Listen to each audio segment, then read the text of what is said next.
राम कहो राम कहो बाबुरे कृष्ण कहो कृष्ण कहो बाबुरे राम कहो बाबुरे कृष्ण कहो बाबुरे राम कहो बाबुरे कृष्ण कहो बाबुरे राम कहो बाबुरे कृष्ण कहो बाबुरे राम कहो बाबुरे कृष्ण कहो बाबुरे राम कहो बाबुरे कृष्ण कहो बाबुरे राम कहो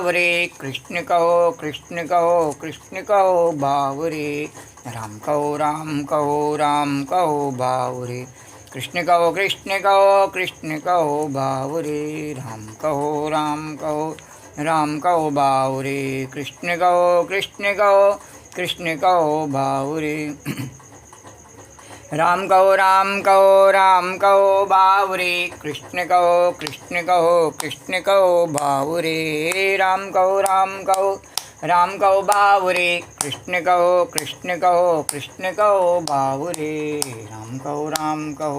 राम कहो बाबुरे कृष्ण कहो बाबुरे ओम गम गणपतये नमो नमः श्री सिद्धि विनायक नमो नमः अष्ट विनायक नमो नमः गणपति बप्पा मोरी ओम गम गणपतये नमो नमः श्री सिद्धि विनायक नमो नमः अष्ट विनायक नमो नमः गणपति बप्पा मोरी ओम गम गणपतये नमो नमः श्री सिद्धि विनायक नमो नमः अष्ट विनायक नमो नमः गणपति बप्पा मोरी ओम गम गणपतये नमो नमः श्री सिद्धि विनायक नमो नमः अष्ट विनायक नमो नमः गणपति बप्पा मोरी ओम गम गणपतये नमो नमः श्री सिद्धि विनायक नमो नमः अष्ट विनायक नमो नमः गणपति बप्पा मोरी ओम गम गणपतये नमो नमः श्री सिद्धि विनायक नमो नमः अष्ट विनायक नमो नमः गणपति बप्पा मोरी ओम गम गणपतये नमो नमः श्री सिद्धि विनायक नमो नमः अष्ट विनायक नमो नमः गणपति बप्पा मोरी ओम गम गणपतये नमो नमः श्री सिद्धि विनायक नमो नमः अष्ट विनायक नमो नमः गणपति बप्पा मोरी ओम गम गणपतये नमो नमः श्री सिद्धि विनायक नमो नमः अष्ट विनायक नमो नमः गणपति बप्पा मोरी ओम गम गणपतये नमो नमः श्री सिद्धि विनायक नमो नमः अष्ट विनायक नमो नमः गणपति बप्पा मोरिया ओम गम गणपतये नमो नमः श्री सिद्धि विनायक नमो नमः अष्ट विनायक नमो नमः गणपति बप्पा मोरी ओम गम गणपतये नमो नमः श्री सिद्धि विनायक नमो नमः अष्ट विनायक नमो नमः गणपति बप्पा मोरी ओम गम गणपतये नमो नमः श्री सिद्धि विनायक नमो नमः अष्ट विनायक नमो नमः गणपति बप्पा मोरिया मंगल मूर्ति मोरिया गणपति बप्पा मोरिया मंगल मूर्ति मोरिया गणपति बप्पा मोरिया मंगल मूर्ति मोरिया वक्रतुंड महाकाय सूर्यकोटि समप्रभा निर्विघ्नं कुरु मे देव सर्वकार्येषु सर्वदा तो राम कहो बाबुरे कृष्ण कहो बाबुरे राम कहो बाबुरे कृष्ण कहो बाबुरे राम कहो बाबुरे कृष्ण कहो बाबुरे राम कहो बाबुरे कृष्ण कहो बाबुरे राम कहो बाबुरे कृष्ण कहो बाबुरे राम नाम के हीरे मोती मैं बिखराऊं गली गली। कृष्ण नाम के हीरे मोती, कृष्ण नाम के हीरे मोती, मैं बिखराऊं गली गली। ले ले रे कोई राम का प्यारा, ले ले रे कोई राम का प्यारा, शोर मचाऊं गली गली। है ले ले रे कोई राम का प्यारा, शोर मचाऊं गली गली। बोलो राम, बोलो राम, बोलो राम राम राम, बोलो राम, बोलो राम, बोलो राम राम राम। राम नाम के हीरे मोती, कृष्ण नाम के हीरे मोती, मैं बिखराऊं गली गली। ले ले रे कोई राम का प्यारा, ले ले रे कोई राम का प्यारा, शोर मचाऊं गली गली। ले ले रे कोई राम का प्यारा, शोर मचाऊं गली गली। बोलो राम, बोलो राम, बोलो राम राम राम, बोलो राम, बोलो राम, बोलो राम राम राम। माया के दीवानों सुन लो, एक दिन ऐसा आएगा, धन दौलत और माल खजाना यहीं पड़ा रह जाएगा। बोलो राम, बोलो राम, बोलो राम राम राम, बोलो राम, बोलो राम, बोलो राम राम राम। माया के दीवानों सुन लो, एक दिन ऐसा आएगा, धन दौलत और माल खजाना यहीं पड़ा रह जाएगा। अरे सुंदर काया मिट्टी होगी, चर्चा होगी गली गली। सुंदर काया मिट्टी होगी, चर्चा होगी गली गली। ले ले रे कोई राम का प्यारा, ले ले रे कोई कृष्ण का प्यारा, शोर मचाऊं गली गली। राम नाम के हीरे मोती, कृष्ण नाम के हीरे मोती, मैं बिखराऊं गली गली। ले ले रे कोई राम का प्यारा, ले ले रे कोई कृष्ण का प्यारा, शोर मचाऊं गली गली। ले ले रे कोई राम का प्यारा, शोर मचाऊं गली गली। क्यों करता तू मेरा मेरी, यह तो तेरा मकान नहीं। क्यों करता तू मेरा मेरी, यह तो तेरा मकान नहीं। झूठे घर में फंसा हुआ है, वह सच्चा इंसान नहीं। झूठे घर में फंसा हुआ है, वह सच्चा इंसान नहीं। बोलो राम, बोलो राम, बोलो राम राम राम, बोलो राम, बोलो राम, बोलो राम राम राम। अरे क्यों करता तू मेरा मेरी, यह तो तेरा मकान नहीं। झूठे जग में फंसा हुआ है, वह सच्चा इंसान नहीं। जग का मेला 2 दिन का है, अंत में होगी चला चली। जग का मेला 2 दिन का है, अंत में होगी चला चली। अरे ले ले रे कोई राम का प्यारा, ले ले रे कोई कृष्ण का प्यारा, शोर मचाऊं गली गली। बोलो राम, बोलो राम, बोलो राम राम राम, बोलो राम, बोलो राम, बोलो राम राम राम। जिन जिन ने ये मोती लूटे, वो तो माला माल हुए। धन दौलत के बने पुजारी, आखिर वो कंगाल हुए। अरे जिन जिन ने ये मोती लूटे, वो तो माला माल हुए। धन दौलत के बने पुजारी, आखिर वो कंगाल हुए। बोलो राम, बोलो राम, बोलो राम राम राम, बोलो राम, बोलो राम, बोलो राम राम राम। सोने चांदी वालों सुन लो, सोने चांदी वालों सुन लो, बात सुनाऊं खरी खरी। सोने चांदी वालों सुन लो, बात सुनाऊं खरी खरी। ले ले रे कोई राम का प्यारा, ले ले रे कोई कृष्ण का प्यारा, शोर मचाऊं गली गली। राम नाम के हीरे मोती, कृष्ण नाम के हीरे मोती, मैं बिखराऊं गली गली। ले ले रे कोई राम का प्यारा, ले ले रे कोई कृष्ण का प्यारा, शोर मचाऊं गली गली। दुनिया को कब तक तू पगले, अपनी कह पाएगा। ईश्वर को तू भूल गया है, अंत समय पछताएगा। बोलो राम, बोलो राम, बोलो राम राम राम, बोलो राम, बोलो राम, बोलो राम राम राम। दुनिया को तू कब तक पगले अपनी के पाएगा, ईश्वर को तू भूल गया है, ईश्वर को तू भूल गया है, अंत समय पछताएगा। अरे 2 दिन का ये चमन खिला है, 2 दिन का ये चमन खिला है, फिर मुरझाए कली कली।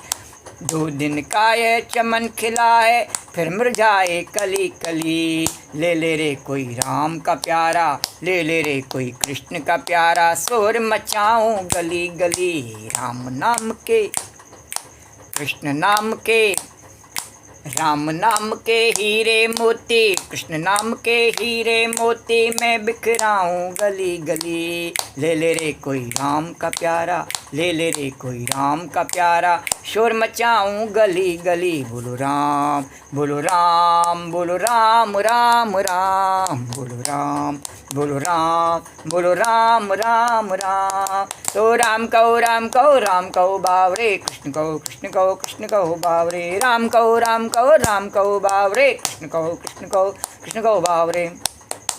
राम कहो राम कहो, राम कहो बावरे, कृष्ण कहो कृष्ण कहो, कृष्ण कहो बावरे। राम कहो राम कहो, राम कहो बावरे, कृष्ण कहो कृष्ण कहो, कृष्ण कहो बावरे। बोलो राजा रामचंद्र भगवान की जय। बोलो कृष्णचंद्र भगवान की जय। बोलो द्वारिकाधीश भगवान की जय। बोलो यमुना मैया की जय। जय जय श्री राधे। ओम श्री परमात्मा ने नमः। कल की कथा प्रसंग से आए कन्हैया। कल की कथा प्रसंग में 13वें अध्याय के 12 श्लोकों तक के तात्पर्य का वर्णन किया। उससे आई कथा उसी प्रकार भाव और श्रद्धा से वर्णन करेंगे।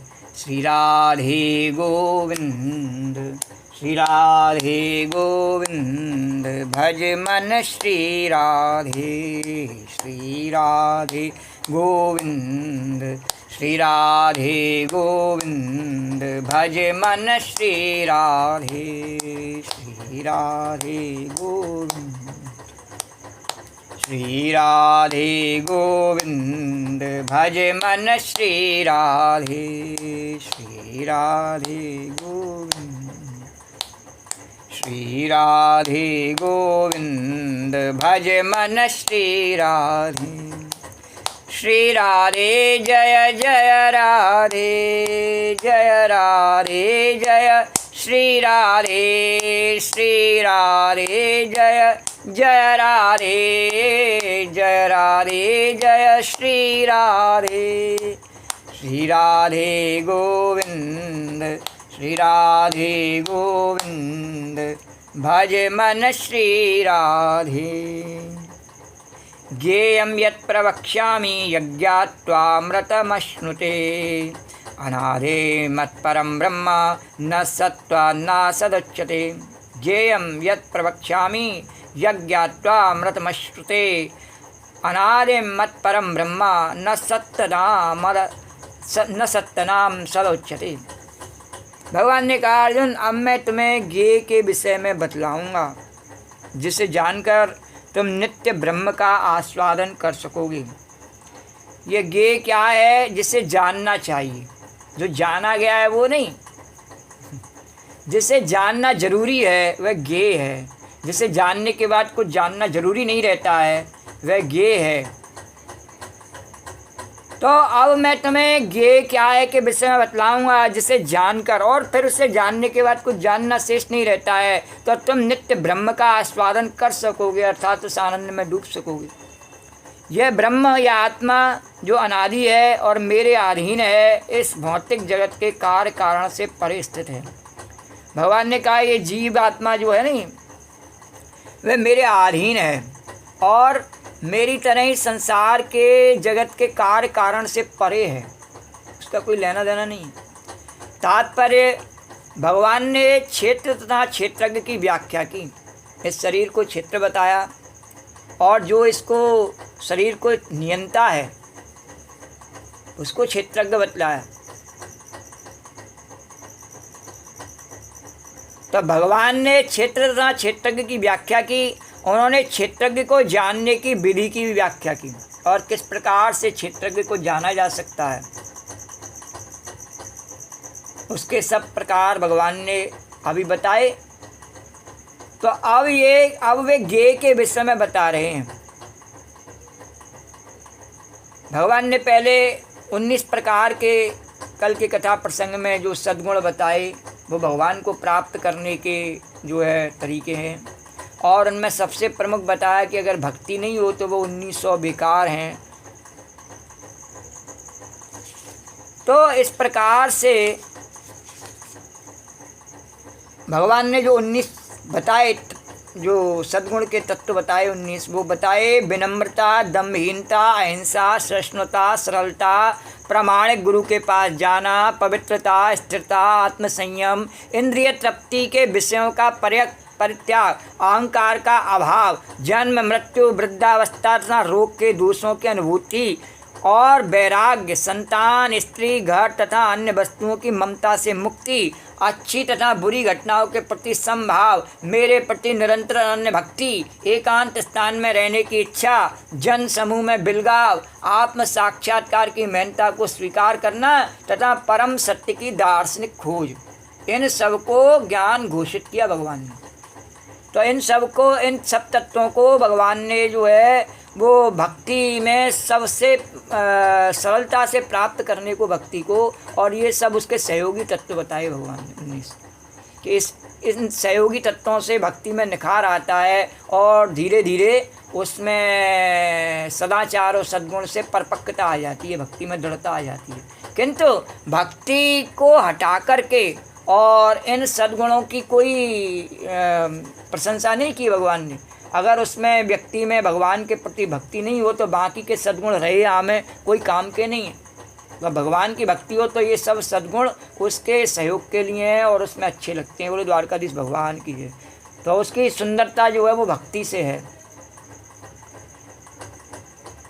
ज्ञाता, तो पहले आत्मा के विषय में भगवान ने, फिर परमात्मा के विषय में, अब वे ज्ञेय के विषय में बता रहे हैं।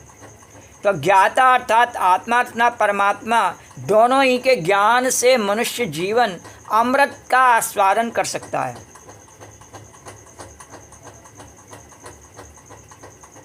ज्ञाता अर्थात आत्मा, और आत्मा जिसकी शक्ति से अपने आप को आत्मा बना हुआ है, वह किसकी शक्ति से? वह परमात्मा की शक्ति से है।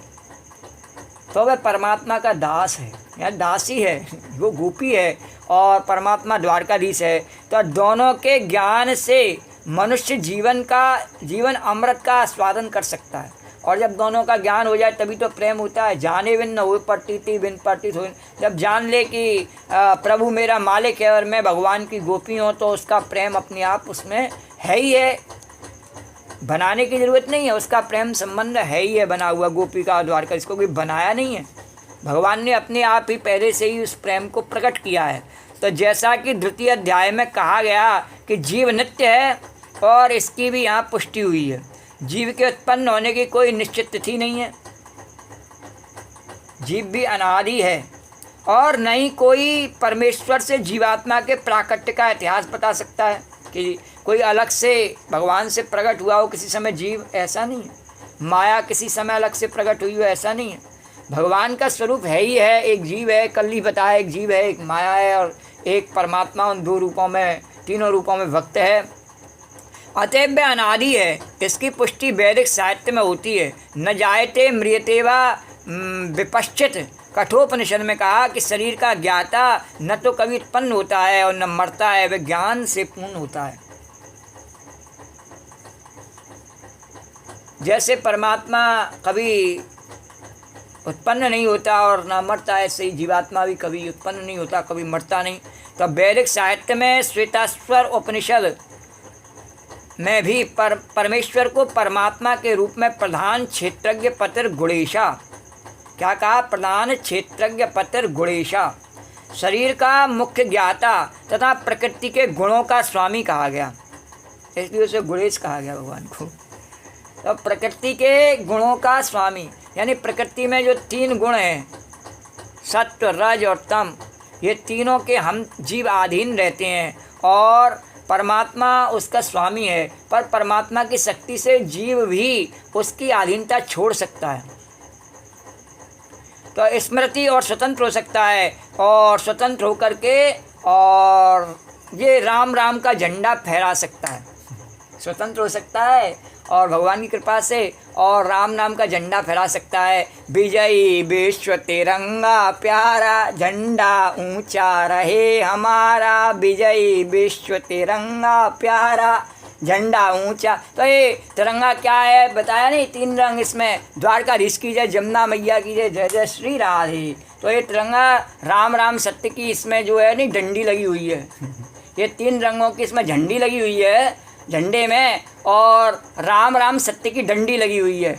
उस डंडे के बल पर ये झंडा घूमता है। बोल द्वारकाधीश भगवान की जय। तो वर्तमान में उसका स्वरूप कुछ भी हो, पर वो शुरू से ही तिरंगा झंडा भगवान ने फहरवाया है। तो इसीलिए कहा विजयी विश्व तिरंगा प्यारा और झंडा ऊंचा रहे हमारा। तो भारत का झंडा हमेशा सबसे ऊंचा रहता है, क्योंकि ये राम राम के डंडे पर टिका हुआ है। इसको कोई हटा नहीं सकता भारत की संस्कृति को। तो बड़े बड़े देशों की संस्कृतियां बदल गईं और उन्होंने अपनी संस्कृतियां छोड़ करके और दूसरी संस्कृतियों में अपने आप को समावेश कर लिया, भूल गए पहले क्या थे। पर भारत के नागरिक चाहे ढोंग के लिए सही चाहे किसी के लिए भी सही, अभी भी वो राम नाम का झंडा फहराते ही हैं। और राम मंदिर अभी भी आज के ज़माने में भी मोदी ने बनाए करके और इस बात की पुष्टि की कि भारत में राम के बिना कुछ नहीं है।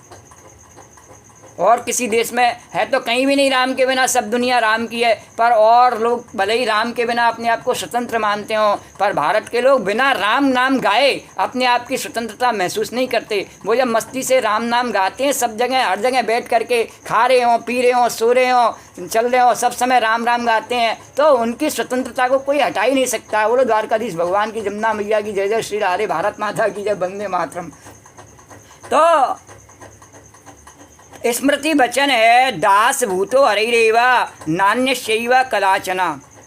जीवात्माएं सदा भगवान की सेवा में लगी रहती हैं, और भगवान की सेवा तो उसकी दासता तो अपने आप में स्वतंत्रता है। संसार की दासता नहीं होनी चाहिए, भगवान की दासता तो अपने आप में स्वयं में स्वतंत्रता है। तो इसकी पुष्टि भगवान चैतन्य ने अपने उपदेशों में भी की। अतएव इस श्लोक में ब्रह्म का जो वर्णन है वह आत्मा का ही है, और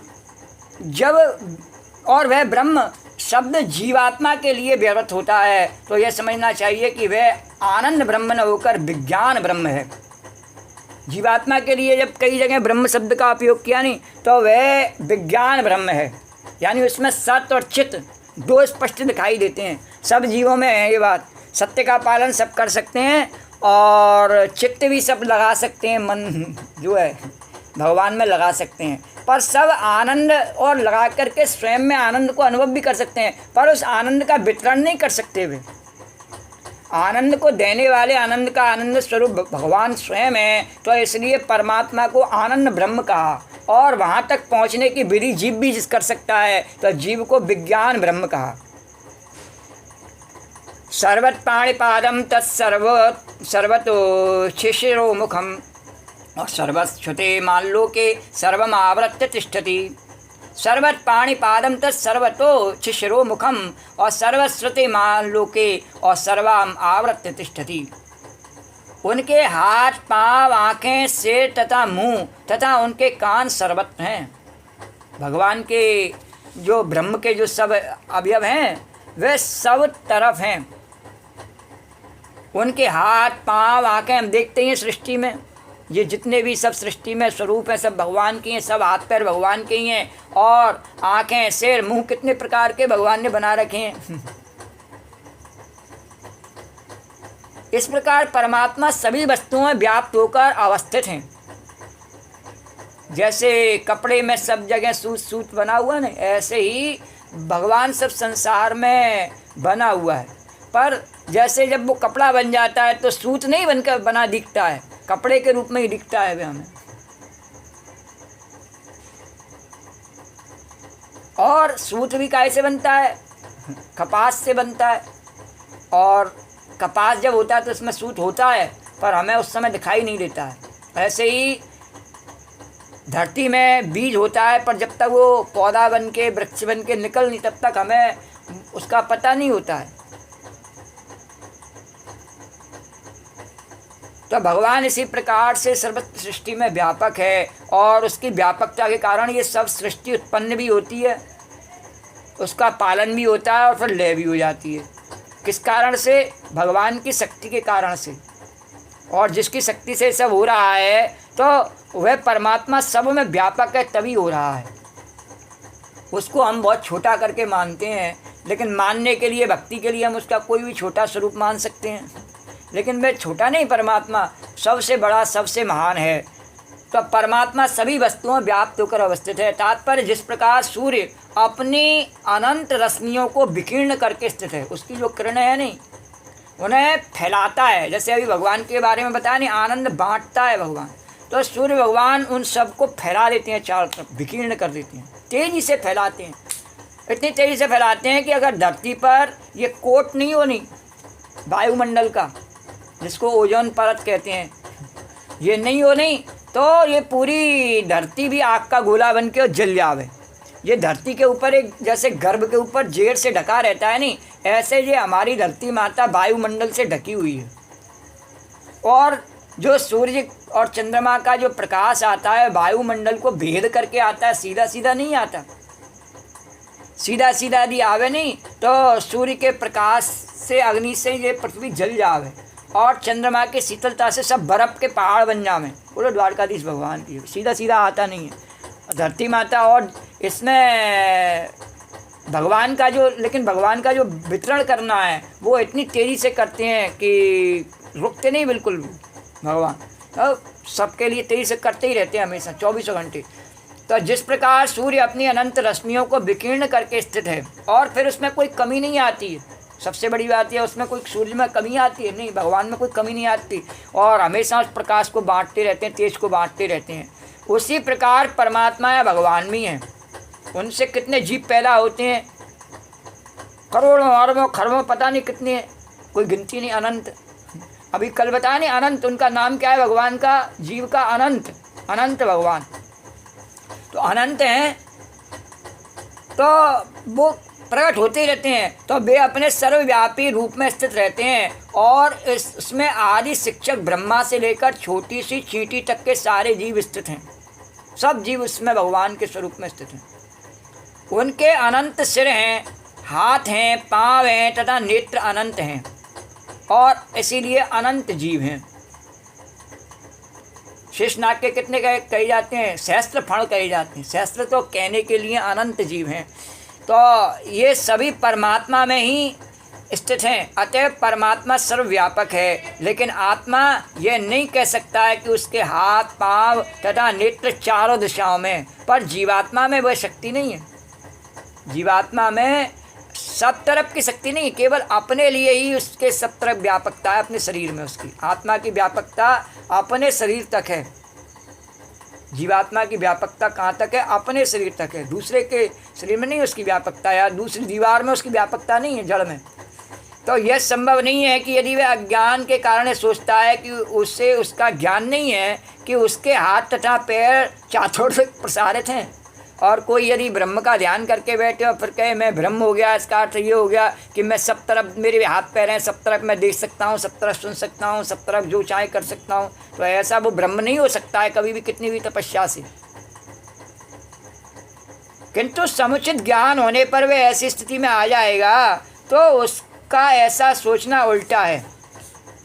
ऐसा सोचना कि मैं समाधि करके ऐसा हो जाऊं कि भगवान की तरह सब मेरे अपने हो जाए, तो भगवान तो एक ही और एक ही रहता है, दो नहीं हो सकते भगवान। तो इसका अर्थ यही होता है, जैसे सूर्य भगवान की तरह से दूसरा सूर्य नहीं बन सकता है।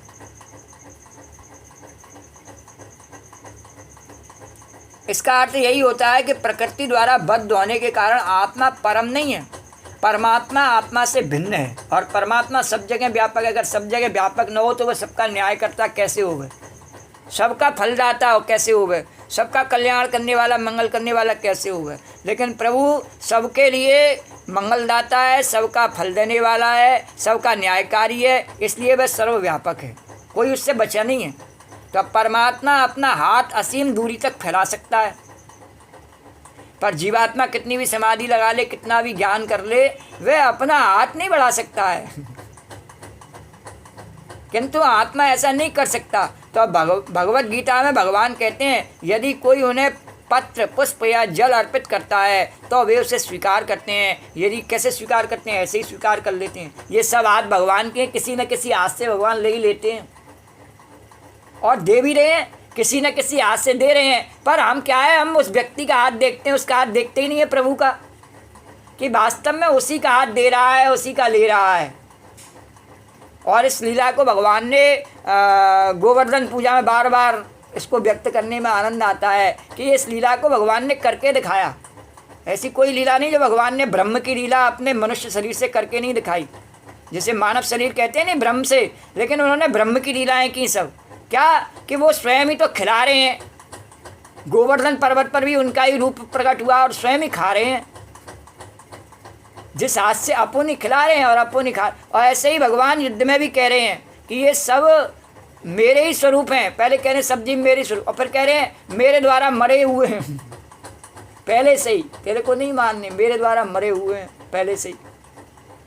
तो प्रकट भी मैंने ही किया है, मेरे से ही सब प्रकट हुए हैं और पालन भी मैं ही कर रहा हूँ। तो भगवान के लिए कोई ये नहीं है। तो और भगवान स्वयं अपने हाथ से नहीं मार रहे उनको और हाथ से पालन भी नहीं कर रहे उनका। क्या कृष्ण स्वयं पुचकार करके सब कौरव पांडवों का इस युद्ध में खड़े हुए हैं, इतनी सेना, उनका पालन सबका भगवान ने किया? क्या भगवान ने सबको ऐसे अपने शरीर से प्रकट किया? नहीं। और जब वो मर रहे हैं तो क्या भगवान उन्हें छू भी रहे हैं? किसी को एक को भी हाथ भी लगा रहे हैं? नहीं। द्वारकाधीश भगवान की जय। तो काल दंड ले काऊ न मारा, लो डंडा लेकर के काल किसी को नहीं मारता है। ऐसे ही भगवान सबको मंगल भी कर रहे हैं, कल्याण भी कर रहे हैं, मुक्ति भी दे रहे हैं, पर वो दिखाई नहीं दे रहे हैं। और जिस रूप में वो कर रहे हैं उससे हम मानने के लिए तैयार नहीं है कि वह रूप भगवान का ही है। सबके हृदय में रहा बोल राम भूल मत नालान, वह हम मानने के लिए तैयार नहीं है, क्योंकि उसे मानने में हमारी एटी हो जाए। फिर हमें कौन पूछेगा? रावण का क्या है कि उसका यही घमंड है, राक्षसों का यही घमंड होता है, हमें कौन पूछेगा? तो उन्हें कोई भी नहीं पूछता है, आखिर में भी कोई नहीं पूछता है। और जिसे पूछता है नहीं, उसकी पूंछ से उनको बड़ा डर लगता है। हनुमान जी की पूंछ से उसको बड़ा डर लगता है और उसे जलाने की कोशिश करता है। तो हनुमान जी की पूंछ है नहीं, वो राम का गुणगान है, उसको वो नहीं जला सकता है। राम का गुणगान वो समाप्त नहीं कर सकता संसार से, इसलिए उसकी पूंछ है। साधु संतों की, नारद जी की, हनुमान जी की, गोपी की वो पूंछ है नहीं संसार में उनकी। और उनके भगवान के नाम से तो दीवाने हो ही जाते हैं लोग, लेकिन उन महापुरुषों के नाम से भी जो भगवान के भक्त हुए हैं और ऐसे दिव्य उन्होंने भगवान के साथ में अपने चरित्रों को और अमर कर दिया है, तो उनके नाम से भी व्यक्ति दीवाने हो जाते हैं और जैसे वो हैं वैसे ही अपन ढल जाते हैं। बोलो द्वारकाधीश भगवान की, क्योंकि उनके जीवन में ऐसा आकर्षण है। धनवान के जीवन में वह आकर्षण नहीं है। कितना धन कमाओ के सोचे मेरा आकर्षण हो जाए, उसका कोई आकर्षण नहीं हो सकता, क्योंकि उसे हजारों बीमारियां, वो अपनी बीमारियों को ही दूर नहीं कर सकता, उसका क्या आकर्षण होगा? शक्तिमान का भी कोई आकर्षण नहीं है, क्योंकि वह भी किसी न किसी से कमज़ोर पड़ ही जाता है और फिर एक दिन जब उसकी शक्ति ढल जाती है तो फिर कुछ नहीं कर पाता है। और ज़्यादा नाम यश भी एक दिन वो भी सब चला ही जाता है। तो यदि भगवान दूर होते तो इसका अर्थ यह नहीं होता प्रकृति द्वारा बद्ध होने पर, प्रकृति द्वारा बद्ध होने के कारण आत्मा परम नहीं है। परमात्मा आत्मा से भिन्न है और परमात्मा अपना हाथ असीम दूरी तक फैला सकता है, किंतु आत्मा ऐसा नहीं कर सकता है। तो भगवद गीता में भगवान कहते हैं कि यदि कोई उन्हें पत्र पुष्प या जल अर्पित करता है तो वे उसे स्वीकार करते हैं, और यदि भगवान दूर होते हैं तो फिर इन वस्तुओं को वे कैसे स्वीकार कर पाते? तो यही भगवान की सर्वशक्तिमत्ता है। यद्यपि वे पृथ्वी से बहुत दूर अपने धाम में स्थित हैं तो अभी वे किसी के द्वारा अर्पित कोई भी वस्तु अपना हाथ फैलाकर ग्रहण कर सकते हैं। अभी बताया नहीं, अब व्यक्ति माने ही नहीं कि ये हाथ उसका नहीं है, वो हाथ फैला करके ले सकते हैं। कैसे ले सकते हैं हाथ फैला करके? एक बड़ा सरल उदाहरण है। घर में जो सबसे मुखिया होता है कमाए के लाया नहीं लाया, फिर उसके घर में जितने भी सदस्य हैं उन सब ने खाया, कोई अतिथि आ गया उसने खाया, रिश्तेदार नातेदार आ गया उसने खाया। तो ये भगवान ने हाथ फैलाया नहीं फैलाया, और उस पे आया कहाँ से? वो देने के लिए भी हाथ भगवान ने अपना आगे बढ़ाया। उसने नहीं समझा इस बात को। उसने कहा मेरे अपने हाथों का, अपने भुजाओं की कमाई है। उसने कहा ये, और मैं दे रहा हूँ, उसमें मेरा घमंड है। उसने कहा ये, लेकिन नहीं, भगवान ने ही हाथ फैला करके बढ़ा करके दिया, और भगवान ने ही किसी रूप में हाथ फैला के ले लिया। बोलो द्वारकाधीश भगवान की जय। तो जो भगवान को नहीं देखता और उसकी लीला में अपने स्वार्थ का अड़ंगा लगाता है, उसकी समझ में कुछ नहीं आता है। तो यद्यपि वे पृथ्वी से बहुत दूर अपने धाम में स्थित हैं, तो भी वे किसी के द्वारा अर्पित कोई भी वस्तु हाथ फैला करके ग्रहण कर सकते हैं। तो यही उनकी शक्तिमत्ता है। और ब्रह्म संहिता में कहा गया कि गोलोक, यद्यपि ब्रह्म संहिता में कहा गोलोक एवं नित्य सत्य अखिलात्म भूता, यद्यपि वे अपने दिव्य लोक में लीलारत रहते हैं, फिर भी वे सर्वव्यापी हैं। जैसे आत्मा केवल ध्यान में रहता है और उसके बाद भी सब शरीर में उसकी शक्ति व्यापक रहती है। हृदयस्थ ध्यान में रहता है आत्मा, लेकिन सब शरीर में उसकी शक्ति व्यापक रहती है, और कहीं दिखता नहीं है, फिर भी सब शक्ति उसकी व्यापक रहती है। ऐसे ही परमात्मा संसार में कहीं दिखता नहीं है, पर सब लीला उसकी चल रही है। उसकी मर्जी से ही हवा चल रही है, उसकी मर्जी से ही गर्मी पड़ रही है, उसकी मर्जी से ही वर्षा हो रही है, उसकी मर्जी से ही सूर्य चंद्रमा दिन रात कर रहे हैं, और सब पृथ्वी उसकी मर्जी से घूम रही है, फसल हो रही है, और गाय दूध देती है, मनुष्य काम करता है, सब अपनी उसकी शक्ति से सब चल रहा है। तो यद्यपि वे अपने दिव्य लोक में लीला रहते हैं, फिर भी वे सर्वव्यापी हैं। तो आत्मा ऐसा घोषित नहीं कर सकता कि वह सर्वव्याप्त है, किंतु जीवात्मा यह नहीं कर सकता है कि वह सर्वव्यापक है। कोई भी अपने स्थित शरीर में कितना भी ज्ञान प्राप्त कर ले, वो सर्वव्यापक नहीं है। ये ऐसी टिप्पणी व्याख्या क्यों करी जाती है? ऐसी इसलिए की जाती है कि बहुत से मतों के अनुसार क्या है, नास्तिक मत वो क्या कहते हैं कि या तो शून्य है, कुछ है ही नहीं है, और यदि है तो उसका ध्यान करके हम भी वही बन सकते हैं, वह हम ही हैं स्वयं।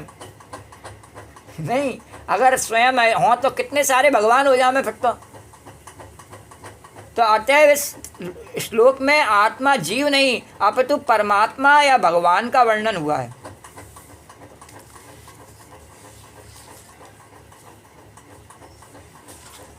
सर्वेन्द्रिय गुणाभासम सर्वेन्द्रिय विवर्जितम असक्तम सर्वभ्रश्चैव निर्गुणम गणभोक्तृ सर्वेन्द्रिय गुणाभासम सर्वेन्द्रिय विवर्जितम असक्तम सर्वभ्रश्चैव निर्गुणम गुणभोक्तृ च।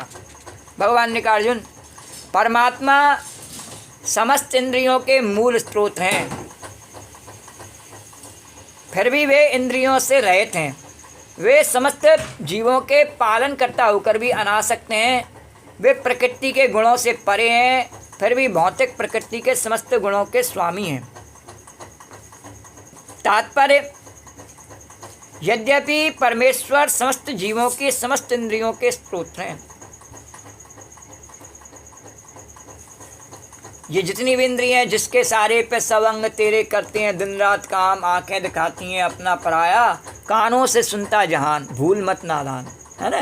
तो यद्यपि भगवान ने कहा कि समस्त इंद्रियों के मूल स्रोत कौन है? परमात्मा यानी मैं स्वयं हूँ, तो फिर भी जीवों की तरह उनके भौतिक इंद्रियां नहीं होती।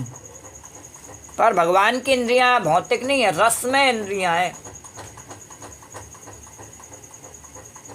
इसका अनुभव गोपियों ने किया भगवान का, कि भगवान, उन्होंने कहा कि भगवान के जो चरण कमल हैं वो कैसे हैं कि इतने कोमल हैं कि अगर हम अपने स्तनों पे जो हमारे जो विरह का ताप है उसको ठंडा करने के लिए जब हम आपके चरणों को अपने स्तनों पर रखती हैं तो ऐसा लगता है, छोटे छोटे भगवान के चरण हैं, तो ऐसा लगता है कहीं हमारे स्तनों की कठोरता से आपके चरणों में चोट न लग जावे। बोलो द्वारकाधीश भगवान की जय।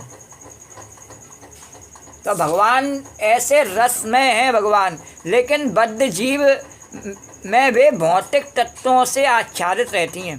तो वास्तव में जीवों में आध्यात्मिक इंद्रियां होती हैं और हम जीवों में कैसी इंद्रियां होती हैं? आध्यात्मिक इंद्रियां होती हैं। लेकिन बद्ध जीव में भौतिक तत्वों से आच्छादित रहती हैं, और जब हम माया के प्रभाव से बढ़ जाते हैं तो फिर माया के प्रभाव से हमारी इंद्रियां आच्छादित हो जाती हैं और उन्हें वही वही आदत पड़ जाती है, तो वही वही करने अच्छा लगने लगता है। अतएव इंद्रिय कार्यों का प्राकट्य पदार्थ द्वारा होता है। जैसे छोटा बच्चा होता है ना, उसकी इंद्रियां उतना सारा कार्य नहीं करती हैं और उतनी आकर्षित भी नहीं होती संसार की वस्तुओं के प्रति किसी भी आकर्षण से। लेकिन जैसे जैसे वो बड़ा होता जाता है तब उसमें अन्य पदार्थों को देखने लगता है, अन्य व्यक्तियों से मिलने लगता है, तब उसमें आकर्षण बढ़ जाता है उसकी इंद्रियों में और वो चंचल हो जाती हैं। इसीलिए छोटे बच्चे को भगवान के जैसा मानते हैं। तो अब परमेश्वर की इंद्रियां इस तरह आच्छादित नहीं रहती और भगवान की इंद्रियां सदैव ऐसी रहती हैं जैसी साधु की और छोटे बच्चों की रहती हैं। ऐसे ही भगवान की हमेशा जो है निर्मल ही होती हैं, तो उनकी इंद्रियां दिव्य होती हैं, अतएव निर्गुण कहलाती हैं। भगवान की इंद्रियां कैसी होती हैं? दिव्य, निर्गुण, निर्गुण कहलाती हैं। भगवान का स्वरूप कैसा है? क्या भगवान के कोई संतान है?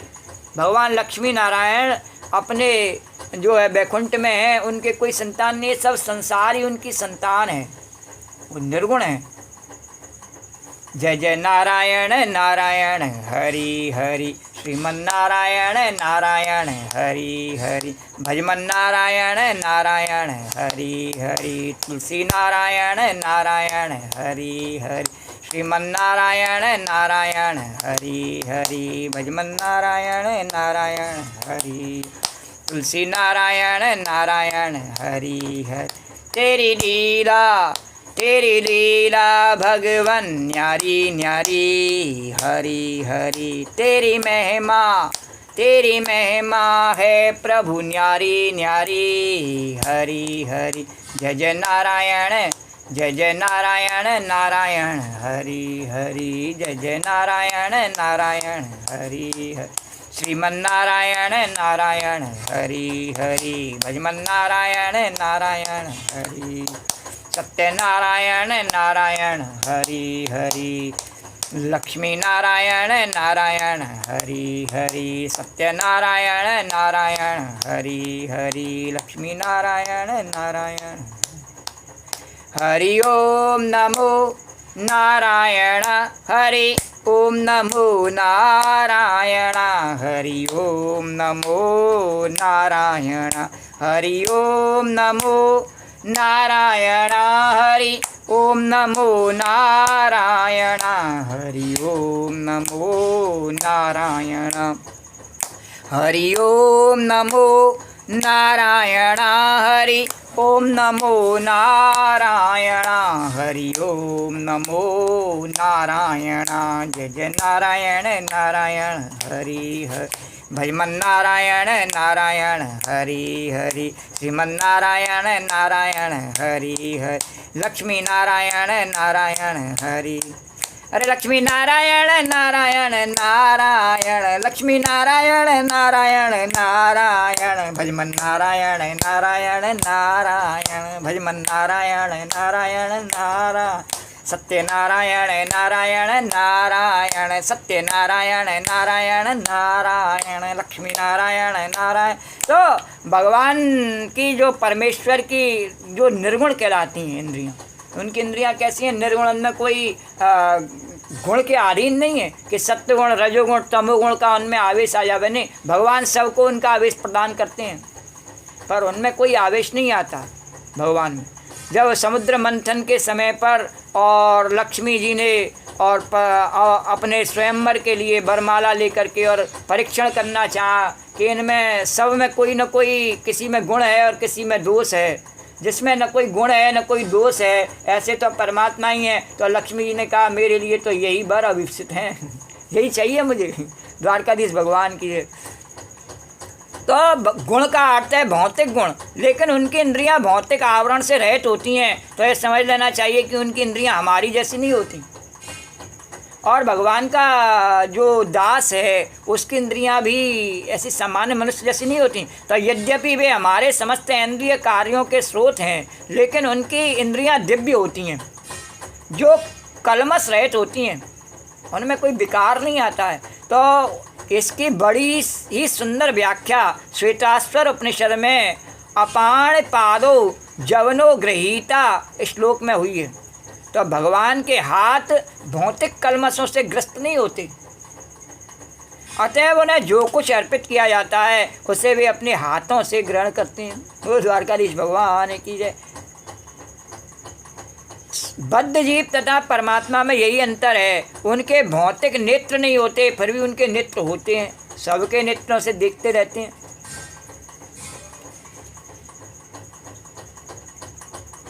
तो अन्यथा वे कैसे देख सकते हैं? वे सब कुछ देख सकते हैं, भूत वर्तमान तथा भविष्य। वे जीवों के हृदय में वास करते हैं, अभी बताया नहीं, हृदय में वास करते हैं, और वे जानते हैं कि भूतकाल में हमने क्या किया, अब क्या कर रहे हैं, और भविष्य में क्या होने वाला है। इसकी पुष्टि भगवत, जैसे कि हमारे फ़ोन में फ़ोन आता है, कॉल आई किसी की है, और हमने उसको मिटा करके डिलीट कर दिया कि हमारे पास आई नहीं, हम दिखा दें। लेकिन जो बड़ा कंप्यूटर लगा हुआ है टेलीफोन विभाग में, वहाँ से वो पता लग जाता है कि इतने बजे इतने समय पर ये कॉल आई, हम उसे मिटा नहीं सकते हैं। ऐसे ही जो जीवात्मा सोचे कि मैंने ये किया और अपने मन से इसे हटा दो, हटा दे, पहले तो हटेगा ही नहीं मन से, उसके मन में रहा ही आएगा, बुरा कर दिया है तो हटेगा नहीं। और फिर यदि वो ज़बरदस्ती कहे कि नहीं हटा दो, तो भगवान के यहाँ तो वो लिख ही रहा है, जो परमात्मा है नहीं, वो भी तो साथ में है सबके हृदय में, तो उसने तो वह नोट कर ही लिया है।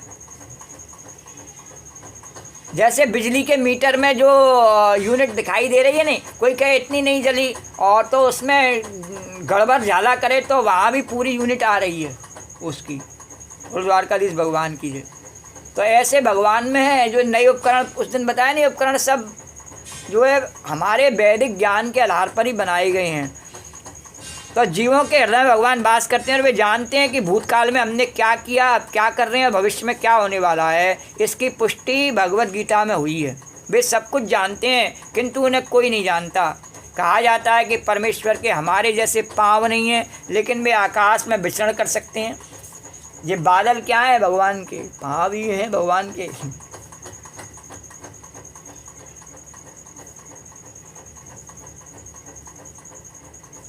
क्योंकि उनके आध्यात्मिक पाँव होते हैं। दूसरे शब्दों में भगवान निराकार नहीं है, उनके अपने नेत्र, पाँव, हाथ सभी कुछ हैं। और चूँकि हम सभी परमेश्वर के अंश हैं, अतः हमारे पास भी ये सारी वस्तुएं होती हैं, लेकिन हमारे हाथ, पाँव, नेत्र तथा अन्य इंद्रियां प्रकृति द्वारा कलमशग्रस्त नहीं होती।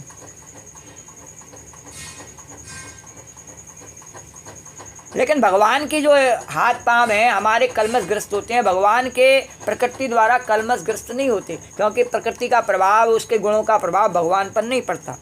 भगवत गीता में भी पुष्टि होती है कि जब भगवान प्रकट होते हैं तो वे अपनी अंतरंगा शक्ति से यथा रूप में प्रकट होते हैं, जैसे वे हैं वैसे ही प्रकट होते हैं। तो वे भौतिक शक्ति द्वारा कलमशग्रस्त नहीं होते, क्योंकि वे भौतिक शक्ति के स्वामी हैं, इसलिए उनको गर्भ की पीड़ा सहन करने की आवश्यकता नहीं भगवान को। वैदिक साहित्य में हमें पता चलता है कि उनका सारा शरीर आध्यात्मिक है। भगवान का अभी बताया नहीं, रस भरा शरीर है, तो उनका अपना नित्य स्वरूप होता है भगवान का, जो सच्चिदानंद विग्रह है। भगवान से जो ध्यान लगाता है नहीं, उसको उसका अनुभव होता है कि भगवान का स्वरूप जो है ना सच्चिदानंद है। जब हमारा ध्यान भगवान में लग जाता है नहीं, तो हमारे उस आनंद को कोई भी किसी प्रकार से क्षति नहीं पहुंचा सकता है। तो वे समस्त ऐश्वर्य से पूर्ण हैं, वे सारी संपत्ति के स्वामी हैं और सारी शक्ति के स्वामी हैं भगवान। कोई थोड़ा बहुत संपत्ति उसके पास, लाख करोड़ और अब कुछ थोड़ा बहुत, और सब पूरा संसार ही जिसका है, उसकी शरण में रहने पर और किसी की आवश्यकता नहीं। तो वे सारी संपत्ति के स्वामी हैं और सारी शक्ति के स्वामी हैं, क्योंकि वे सर्वाधिक बुद्धिमान तथा ज्ञान से पूर्ण हैं भगवान। वे भगवान ये भगवान के कुछ लक्षण हैं। भगवान की महिमा के बारे में स्वयं भगवान ने वर्णन किया। वे समस्त जीवों के पालक हैं और सारी गतिविधि के साक्षी हैं। जहाँ तक वैदिक साहित्य से समझा जा सकता है, परमेश्वर सदैव दिव्य हैं। यद्यपि हमें, लेकिन यहाँ पर भगवान ने हम अनुभव कर सकते हैं, देखा कि भगवान ने ऐसा नहीं कहा कि मैं कृष्ण ऐसा कर रहा हूँ। यहाँ पर भगवान ने कहा कि परमात्मा समस्त इंद्रियों के मूल स्रोत हैं। सब जगह परमात्मा कह कर के ही और परम सत्य कह कर के ही भगवान ने अपने वक्तव्यों को और अर्जुन को बताया। ऐसा क्यों नहीं कहा जैसा कि 6 से और 12वें अध्याय में जब भक्ति योग का प्रकरण चल रहा था, भगवान ने कहा कि मैं ही सब कुछ हूँ। तो भक्ति के आवेश में भगवान ने कहा कि मैं ही सब कुछ हूँ। जब भक्त में भक्ति का आवेश आ जाता है और बढ़ जाता है तो वह जान जाता है कृष्ण ही सब कुछ हैं, उस परम सत्य को वह जान जाता है। किंतु ज्ञान योग में भगवान ने कहा कि ज्ञानी की जो क्षमता पहले ही बता दी कहाँ तक है कि वो ब्रह्म तक, परमात्मा तक है, कृष्ण तक नहीं है उसकी क्षमता। तो इसलिए भगवान ने अपनी जो भाषा शैली है थोड़ी सी बदल ली और भगवान ने यहाँ परमात्मा शब्द का इस्तेमाल करके कहा कि परमात्मा समस्त इंद्रियों के मूल स्रोत हैं।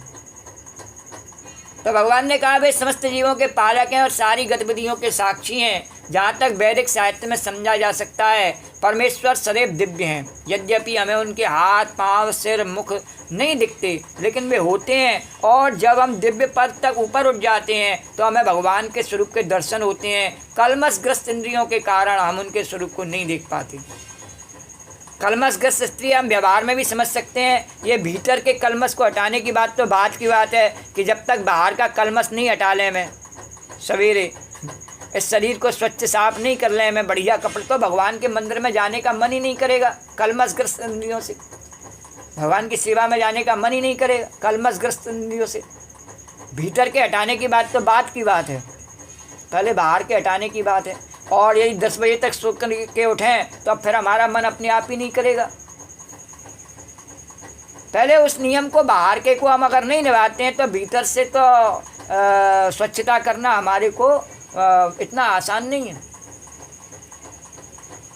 लेकिन ये दोनों एक दूसरे से जुड़े हुए हैं और बाहर से भी हम तब कर सकते हैं जब भीतर हमें उसकी प्रेरणा है, भीतर की पवित्रता का हमें ध्यान है। तो दोनों एक दूसरे के पहलू हैं, दोनों एक दूसरे से जुड़े हुए हैं। इसलिए कहा कि पवित्रता बाहर और भीतर दोनों तरफ होनी चाहिए।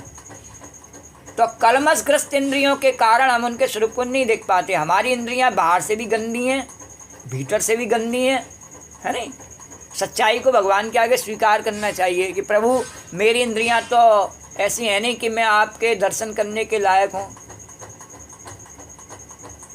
जैसे विभीषण ने स्वीकार कर लिया, नहीं, मैं निश्चर अधम स्वभाव, स्वाचरण की नहीं काऊ, और लेकिन आपकी कृपा है कि जास रूप में ध्यान न आवा ते प्रभु हरस हृदय मुँह लावा। पर आपकी कृपा है ऐसी।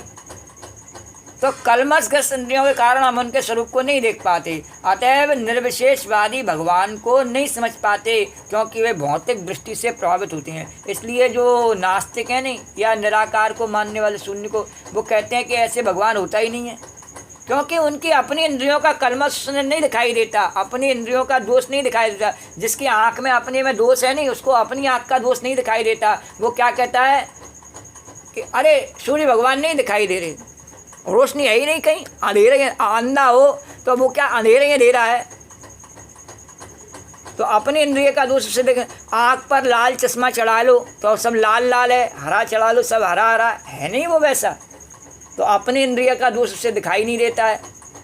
और भगवान पर और भगवान के बारे में जो भी कोई कहे तो उस पर वो आरोप लगाना चाहता है। तो हमारी अपनी इंद्रियों की क्षमता है कि हम सूर्य को सीधे सीधे नहीं देख सकते हैं। इसका अर्थ ये नहीं है कि सूर्य नहीं है। कभी कभी बादलों के कारण से हम नहीं देख पाते, तो सूर्य पर बादल नहीं आते, हमारी आंखों पर छा जाते हैं और हम ऐसा कह देते हैं कि बादलों में सूर्य ढक गया। तो अपने इंद्रियों का दोष किस पर लगाते हैं? सूर्य पर लगाते हैं, भगवान पर लगाते हैं। तो हमें अपनी इंद्रियों में उतनी क्षमता नहीं होती है और भगवान पर दोष लगा देते हैं। तो अगर निर्विशेषवादी भगवान को नहीं समझ पाते, यानी अपने को समझना नहीं है या समझने की अपनी शक्ति नहीं है, तो भगवान है ही नहीं। क्योंकि वे भौतिक दृष्टि से, और भगवान है भी तो निराकार है, साकार है ही नहीं भगवान, तो भौतिक दृष्टि से प्रभावित होते हैं। तो बहिरंतश्च व्रतानाम अचरम चरमेव च, और सूक्ष्मत्वात् तत्त्व विज्ञेयम दूरस्थम चान्तिके च तत्। भगवान ने कहा अर्जुन, परम सत्य जड़ तथा जंगम समस्त जीवों के बाहर तथा भीतर स्थित है। जो परम सत्य है, जो भगवान ने कहा मेरा जो सर्वव्यापक स्वरूप है, वह सब जगह है, बाहर भी है भीतर भी। केवल अब तू कहे कि नहीं बाहर से मैं साफ कर लूँ, भीतर से रहने दो, नहीं नहीं भीतर। अब तूने कहा भीतर से कर लो, बाहर से रहने दो, नहीं नहीं बाहर। तो जब सब जगह भगवान है तो उसे ऐसे स्वीकार कर ले कि प्रभु मैं तो आपका दास या दासी हूँ, अब सब जगह आप खुद, अगर जहाँ भी मैं न समझ पाऊँ नहीं तो मेरे को एक दौल मार करके समझाते रहना कभी कभी। द्वारकाधीश भगवान की जय। तो परम सत्य जड़ तथा जंगम समस्त जीवों के बाहर तथा भीतर स्थित है। सूक्ष्म होने के कारण वे भौतिक इंद्रियों के द्वारा जानने या देखने से परे हैं, और भगवान इतने सूक्ष्म हैं कि उन्हें कोई देख नहीं सकता है भगवान को। इसी प्रकार से स्वरूप में, साकार रूप में हम उनका ध्यान करते हैं, निराकार रूप में ध्यान करते हैं, और भगवान के विराट रूप से उनको देख रहे हैं। सब ये सब संसार में भगवान सब रूपों में बने हुए हैं, पर प्रभु इतने सूक्ष्म हैं कि उनको देख नहीं सकता कोई। तो यद्यपि वे अत्यंत दूर रहते हैं, किंतु हम सबों के निकट भी हैं। ऐसा कैसे कि दूर रहते हैं और निकट भी हैं? नहीं नहीं, इसकी भी व्याख्या करी जा सकती है।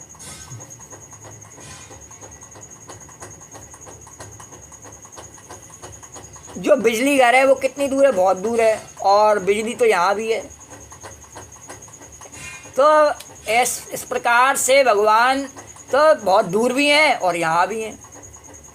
फिर द्वारकाधीश भगवान की जय। तो ये एक ऐसी बात है कि मैया, पहले बताया नहीं, मैया चौपड़ खेल रही राजा के साथ में। तो राजा ने कहा, अचानक चौपड़ खेलते खेलते उस पर पानी की बूंदें आ गईं। राजा ने कहा, अरे पहले ये बताओ माता जी कि ये बूंदें कैसे आईं? तो माता जी बोली, देख ये मत पूछे तू, अगर तू पूछेगा तो अब बताने के बाद मैं तेरे पास नहीं रहूँगी, तेरे को विश्वास नहीं है कि सब मेरी मर्ज़ी से हो रहा है। तो नहीं, वो सब ठीक है, मुझे बता दो कैसे आई। तो मैया ने कहा, देख मैं तू मेरा भक्त है, इसलिए तेरे साथ भी मैं चौपड़ खेल रही हूँ, तेरे को भी सुख दे रही हूँ। और वहाँ पर मेरा भक्त जो है पानी में डूब रहा है और मुझे पुकार रहा, उसको बचाने के लिए मैं वहाँ भी थी, इसलिए वहाँ बचाने में पानी की, मेरे ऊपर भी पानी आ गया तो मैं गीली हो गई, तो उससे पानी की बूंद तेरे इस पे आ गई, चौपड़ पे। अब तैने क्यों विश्वास नहीं किया कि कुछ भी हो सकता है, मैं सब जगह हूँ? मेरी सर्वव्यापकता पर तुझे विश्वास नहीं रहा? तो मैया ने कहा, ठीक है अब तू बैठा रहे, अब मैं जा रही हूँ। तो राजा पछताता रहा फिर बाद में। तो वे भौतिक तथा आध्यात्मिक दोनों ही जगतों में विद्यमान रहते हैं भगवान।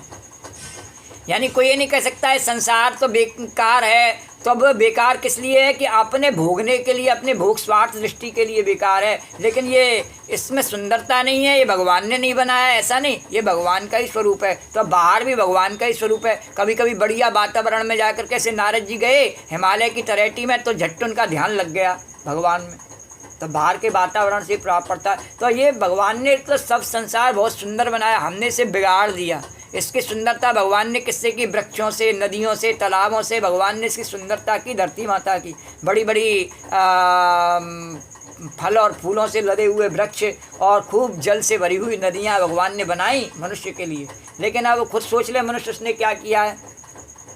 और फिर वो मनुष्य कहे कि हम स्वतंत्र हैं, और स्वतंत्र होने पर उसने ज़्यादा नुकसान किया है। जब उसने वो अपने आप को झूठ मूठ का स्वतंत्र मान लिया नहीं, तब उसने ज़्यादा नुकसान किया है। बंधे हुए होने पर उसने थोड़ा गुलाम था, नहीं तो इतना नुकसान नहीं करता था। अब तो उसने बहुत नुकसान किया है। स्वतंत्रता से पहले यमुना जी का स्वरूप देख लेना किसी फोटो वगैरह में, और अब देख लेना कैसा है द्वारकाधीश भगवान की। तो उसने नुकसान किया है स्वतंत्रता के बाद में मनुष्य ने, कि फ़ायदा किया है देश का। तो आसीनो दूर ब्रजति सयानी याति सर्वथा। कठोपनिषद में कहा चूंकि वे निरंतर दिव्य आनंद भोगते रहते हैं, अतएव हम यह नहीं समझ पाते कि सारे ऐश्वर्य का भोग किस तरह करते हैं। भगवान सब ऐश्वर्यों को भोग लेते हैं कैसे कि हम इन भौतिक इंद्रियों से न तो उन्हें देख पाते हैं न समझ पाते हैं। अतः वैदिक भाषा में कहा गया कि उन्हें समझने में हमारा भौतिक मन तथा इंद्रियां असमर्थ हैं। सूर्य भगवान का उदाहरण देकर इसको समझ सकते हैं कि सूर्य भगवान सब नदियों का जल सोख लेते हैं, भगवान सबका, और यहाँ तक कि हमारे शरीर में से भी और पसीने की बूंद के रूप में सब सोख लेते हैं जल भगवान,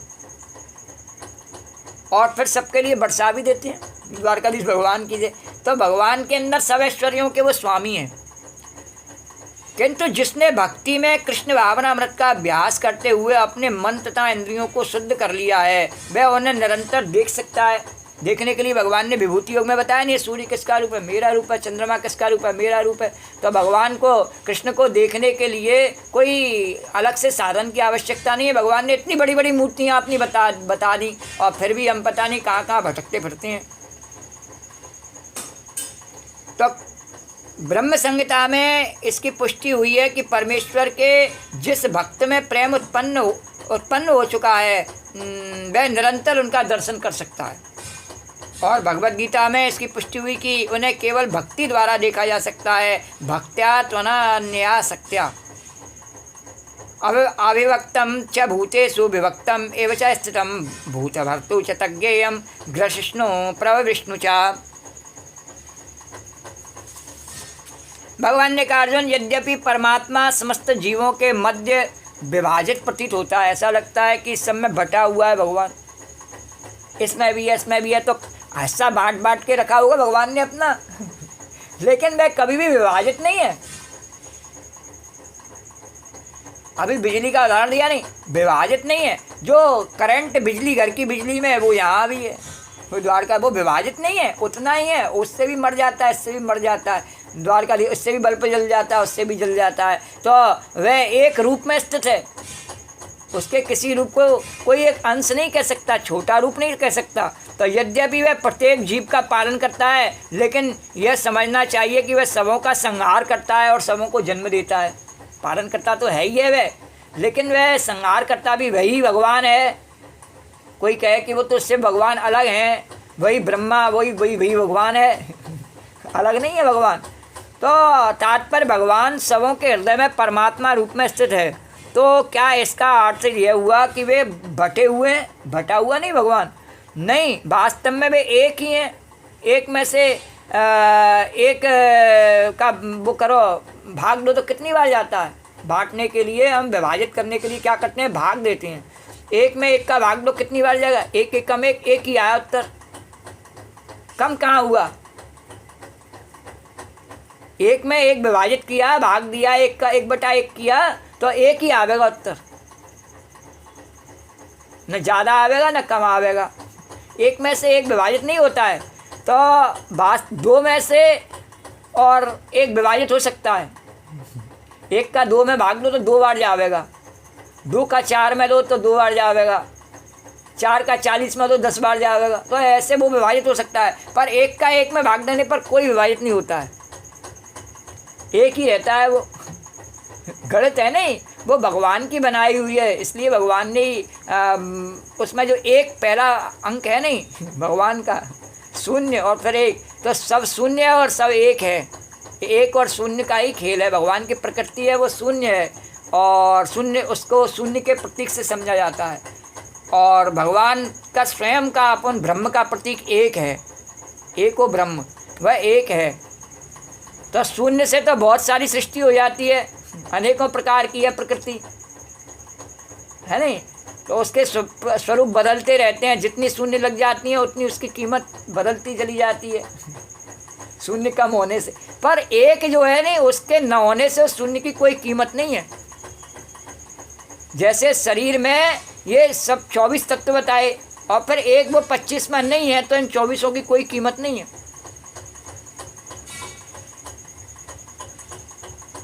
तो वह सब में एक है।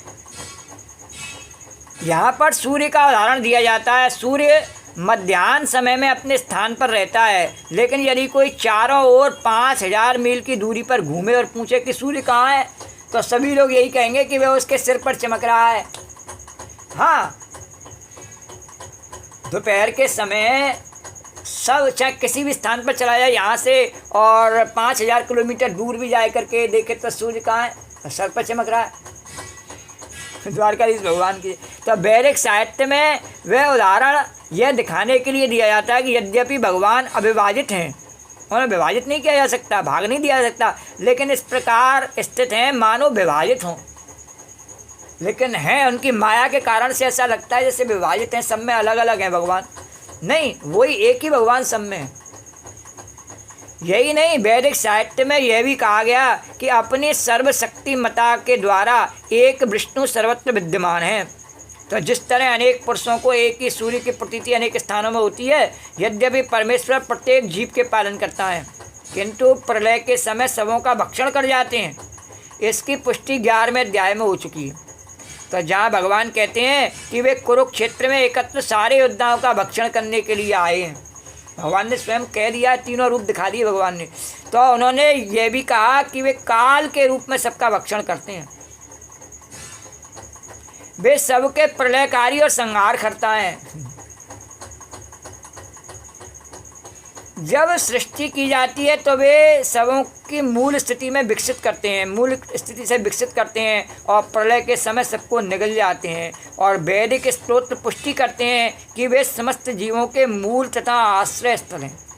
तो भगवान ने कहा ये ठीक है कि मैं ऐसा भी कर सकता हूँ, पर भगवान का अपना जो मुख्य स्वभाव है नहीं, वो क्या है, पालन करता, जन्म भी देता है, संहार भी करता है, पर उसका जो भगवान का स्वभाव है नहीं, इसीलिए उसको माता के रूप में कहा। उसका स्वभाव क्या है कि पालन करना, स्वभाव तो उसका पालन करना है, इसलिए वह जब पालन करने वाले रूप में होता है नहीं, तो बड़े से बड़ी विपत्ति में से और जीवों को बचाता है, इसलिए वह सबसे श्रेष्ठ कहलाता है।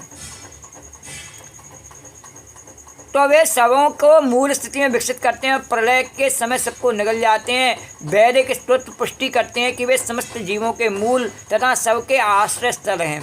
सृष्टि के बाद सारी वस्तुएं उनकी सर्वशक्ति मता पर टिकी रहती हैं, और प्रलय के बाद सारी वस्तुएं पुनः उन्हीं में विश्राम पाने के लिए लौट आती हैं। वे सब वैदिक स्तोत्रों की पुष्टि करने वाले हैं, ये सब वैदिक स्तोत्रों की पुष्टि करने वाले हैं। यतो वा इमानि भूतानि जायन्ते येन जातानि जीवन्ति यत् प्रयत्न्या विषम विशन्ति। यतो वा इमानि भूतानि जायन्ते येन जातानि जीवन्ति गत्प्रयन्ताभिर्संविशन्ति तद्ब्रह्म तद्विज्ञास्वस्व। तैत्तरीय उपनिषद में ज्योतिषामपि भगवान आए कहते हैं, ज्योतिषामपि तज्ज्योति तमसा परमुच्यते ज्ञानम ज्ञेयम ज्ञानगम्यम हृदय सर्वज्ञ विष्ठितम। भगवान ने कहा, अर्जुन वे समस्त प्रकाशमान वस्तुओं के प्रकाश स्रोत हैं, वे भौतिक अंधकार से परे हैं और अगोचर हैं, वे ज्ञान हैं, ज्ञेय हैं और ज्ञान के लक्ष्य हैं, वे सबके हृदय में स्थित हैं। जो ज्ञेय शब्द जो भगवान ने शुरू में बोला था अभी आज की कथा के प्रसंग में कि जो ज्ञेय क्या है मैं बताऊंगा, तो भगवान ने कह दिया कि ज्ञेय क्या है कि वह मैं ही हूँ। ज्ञान भी पहले बताया भगवान ने, वह मैं ही हूँ, और जो परम लक्ष्य हैं ज्ञान के वह भी मैं ही हूँ। ज्ञान के द्वारा प्राप्त होने वाला जो परम लक्ष्य है वह परमात्मा भी साकार मैं ही हूँ, और निराकार रूप से ज्ञान के रूप में भी मैं ही हूँ, और जो जानने योग्य है निराकार या साकार जिस बुद्धि से तू जाने वह भी मैं ही हूँ। इस प्रकार से मेरे अतिरिक्त और कुछ भी नहीं है। तो वे सबके हृदय में स्थित हैं, और मैं सबके हृदय में भगवान ने कहा स्थित हूँ। तात्पर्य परमात्मा या भगवान ही सूर्य चंद्र तथा नक्षत्रों जैसी समस्त प्रकाशमान वस्तुओं के प्रकाश स्रोत हैं। वैदिक साहित्य में हमें पता चलता है कि वैकुंठ राज्य में सूर्य या चंद्रमा की आवश्यकता नहीं पड़ती, क्योंकि वहाँ पर परमेश्वर का तेज जो है। तो भौतिक जगत में वह ब्रह्म ज्योति या भगवान का आध्यात्मिक तेज महत्त्व अर्थात भौतिक तत्वों से ढका रहता है। अतएव इस जगत में हमें सूर्य चंद्र बिजली आदि के प्रकाश की आवश्यकता पड़ती है, लेकिन आध्यात्मिक जगत में ऐसी वस्तुओं की आवश्यकता नहीं होती। सत्य अपने आप में प्रकाशवान होता है। तो वैदिक साहित्य में स्पष्ट कहा गया कि भगवान के प्रकाश में तेज से प्रत्येक वस्तु प्रकाशित रहती है। अतः यह स्पष्ट है कि वे इस भौतिक जगत में स्थित नहीं है, तो भी आध्यात्मिक जगत वैकुंठ लोक में स्थित हैं, जो चिन्मय आकाश में बहुत ही दूरी पर है। इसकी भी पुष्टि वैदिक साहित्य से होती है। आदित्य वर्णा तमसा परस्तात् श्वेताश्वर उपनिषद में कहा कि वे सूर्य की भांति अत्यंत तेजो में हैं, लेकिन इस भौतिक जगत के अंधकार से बहुत दूर हैं। इसीलिए जब हम भक्ति की तरफ चलते हैं तो पहले क्या करते हैं, दीपक जलाते हैं, दिया जलाते हैं, यज्ञ करते हैं, अग्नि जलाते हैं सबसे पहले। और प्राचीन काल में हमारे पूर्वज अग्नि की पूजा करते थे, अग्निहोत्र, अग्नि को भोजन कराते, सब काम अग्नि के माध्यम से होते। अग्नि को सबसे पवित्र माना गया, क्योंकि जहाँ वे प्रभु है नहीं वहाँ प्रकाश है। इस बात का जिन्होंने पूर्व काल में भगवान का दर्शन किया उन्होंने इस बात को अनुभव किया कि जहाँ भगवान हैं वहाँ बहुत प्रकाश है, अंधेरा नहीं है। वहाँ अंधेरा नहीं रहता है, वहाँ अज्ञान नहीं रहता है, वहाँ किसी प्रकार का कलह क्लेश नहीं रहता है जहाँ भगवान है। तो वे प्रत्येक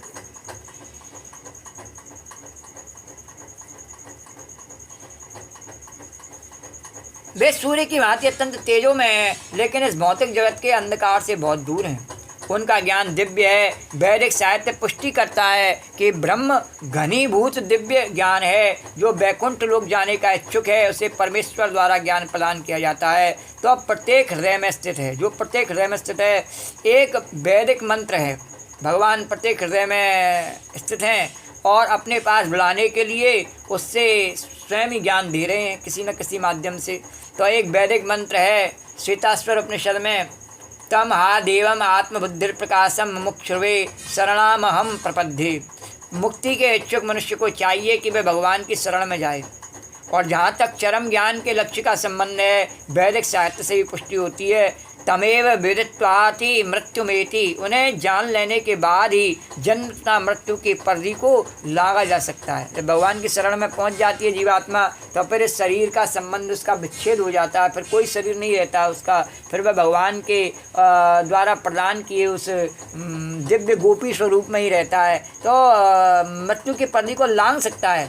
तो वे प्रत्येक हृदय के परम नियंता के रूप में स्थित हैं। परमेश्वर के हाथ पैर सर्वत्र फैले हैं, लेकिन जीवात्मा के विषय में ऐसा नहीं कहा जा सकता। अतः यह मानना ही पड़ेगा कि कार्य क्षेत्र को जानने वाले दो ज्ञाता हैं।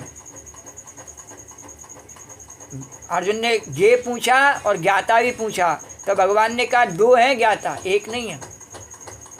एक स्वयं मैं परमात्मा, मैं दोनों को जानता हूँ, जीव को भी जानता हूँ और माया प्रकृति के से बने शरीर को भी जानता हूँ। और एक दूसरा है जीवात्मा जो इन दोनों को जान सकता है। तो एक जीवात्मा और दूसरा परमात्मा। तो पहले के हाथ पैर केवल किसी एक स्थान तक सीमित हैं, जबकि कृष्ण के हाथ पैर सर्वत्र फैले हैं। उनकी पुष्टि, इसकी पुष्टि श्वेताश्वर उपनिषद में इस प्रकार हुई कि सर्वस्या प्रभुमीशानम सर्वस्या शरणम बृहत्। वह परमेश्वर या परमात्मा समस्त जीवों का स्वामी या प्रभु है, अतः वह उन सबका चरम आश्रय है। अतः इस बात से मना नहीं किया जा सकता कि परमात्मा तथा जीवात्मा सदैव भिन्न होते हैं। बोलो द्वारकाधीश भगवान की जय। इति क्षेत्रम तदा ज्ञानम ज्ञेयम चोक्तम समासता मद्भक्ता एतद्विज्ञाय मद्भावायोपपद्यते।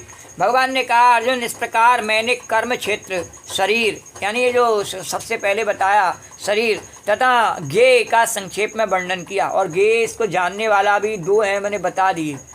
इससे केवल मेरे भक्ति पूरी तरह समझ सकते हैं और इस तरह मेरे स्वभाव को प्राप्त होते हैं। बोलो द्वारकाधीश भगवान की जय। तात्पर्य भगवान ने शरीर, ज्ञान तथा ज्ञेय का संक्षेप में वर्णन किया है। ज्ञेय क्या है कि जो जीवात्मा है वह जानने वाला, और ब्रह्म परमात्मा वे ज्ञेय है, उसको ज्ञेय कहा। और जिसको जानना है उसको शरीर को, उसको भगवान ने कर्म क्षेत्र कहा उसे। और ज्ञान किसे कहा? जिसके माध्यम से इन दोनों को जाना जावे उसको ज्ञान कहा, बाकी सब अज्ञान कहा। तो ये तीनों मिलकर विज्ञान कहलाते हैं। पूर्ण ज्ञान भगवान के अनन्य भक्तों द्वारा प्रत्यक्ष समझा जा सकता है, अतः इसे समझ पाने में असमर्थ रहते हैं। अर्थात झांकी जो है नहीं, वो कैसी कल बताई नहीं, तो तीनों को मिला करके झांकी है। राम लक्ष्मण और सीता तीनों मिलाए के जब झांकी है, और उसकी झांकी पूरी झांकी केवल राम रूप में भी हो सकती है, लेकिन लक्ष्मण या सीता के रूप में पूरी झांकी नहीं होती है। पूरी झांकी तो राम रूप में हो सकती है, और या राम सीता या राम लक्ष्मण सीता के रूप में होती है, तो राम इसमें अनिवार्य हैं। तो अद्वैतवादियों का कहना है कि अंतिम अवस्था में ये तीनों बातें एक हो जाती हैं। तो अंतिम अवस्था में क्या होता है, राम राम सत्य होता है, तो इसलिए राम उसमें महत्वपूर्ण है, वह प्रमुख है, और ये दोनों गौड़ हैं।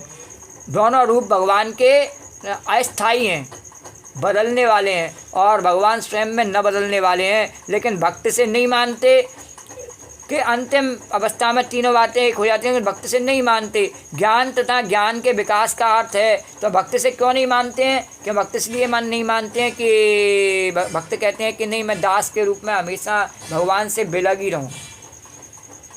तो ज्ञान तथा ज्ञान के विकास का अर्थ है अपने आप को कृष्ण भावनामृत में समझना। ये हम भौतिक चेतना द्वारा संचलित होते हैं, लेकिन जो ही हम अपनी सारी चेतना कृष्ण के कार्यों में स्थानांतरित कर देते हैं और इसका अनुभव करते हैं कि कृष्ण ही सब कुछ है, तो हम वास्तविक ज्ञान प्राप्त कर सकते हैं।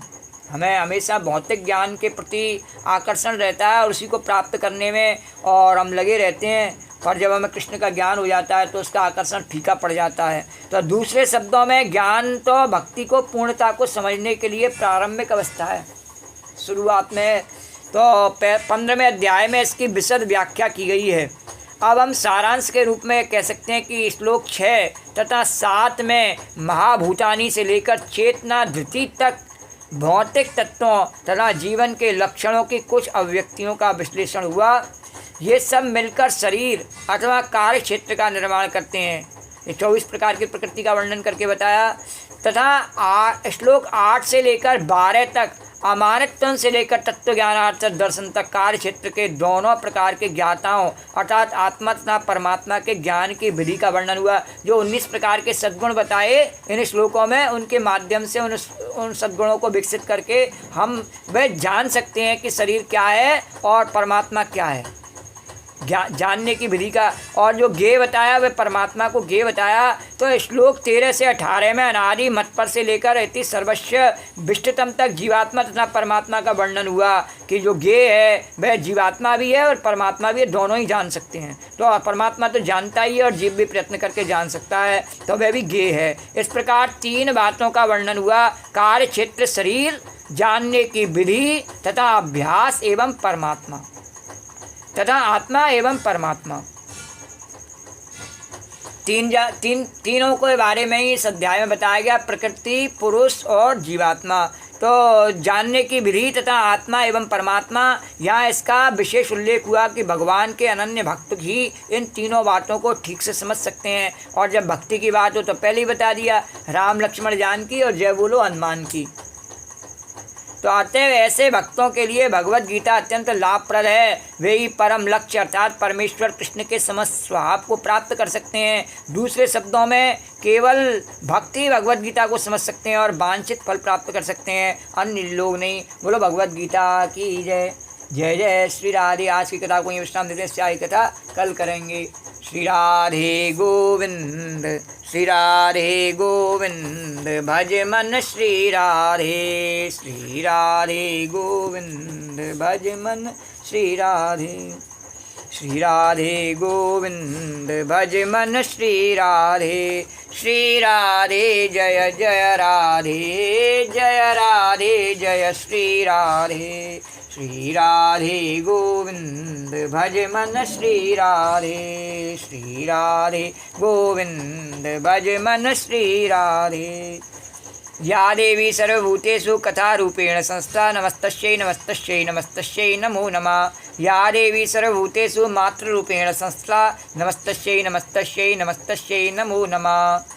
ओम सर्वमंगल मांगल्ये शिवे सर्वार्थ साधिके शरण्ये त्र्यंबके गौरी नारायणी नमोस्तुते। नमो नमो दुर्गे सुख करनी, नमो नमो अम्बे दुख हरनी। निरंकार है ज्योत तुम्हारी ज्वाला, निरंकार है ज्योत तुम्हारी, त्यों लोक फैली उजियारी। सिललाट मुख महाविशाला, नेत्र लाल भ्रुकुटी बिकुराला। रूप मात को अधिक सुहावे, दर्श करत जन अति सुख पावे। तुम संसार शक्ति लौकी ना, पालने तु अन्न धन दी। अन्नपूर्णा हुई जगपाला, तुम ही आदि सुंदरी बाला। प्रलय काल सब नासनहारी, तुम गौरी शिव शंकर प्यार। शिव योगी तुम रे गुण गामे, ब्रह्मा विष्णु तुम्हें नित ध्यामे। रूप सरस्वती का तुम धारा, देश बुद्धि ऋषि मुनि नोवा।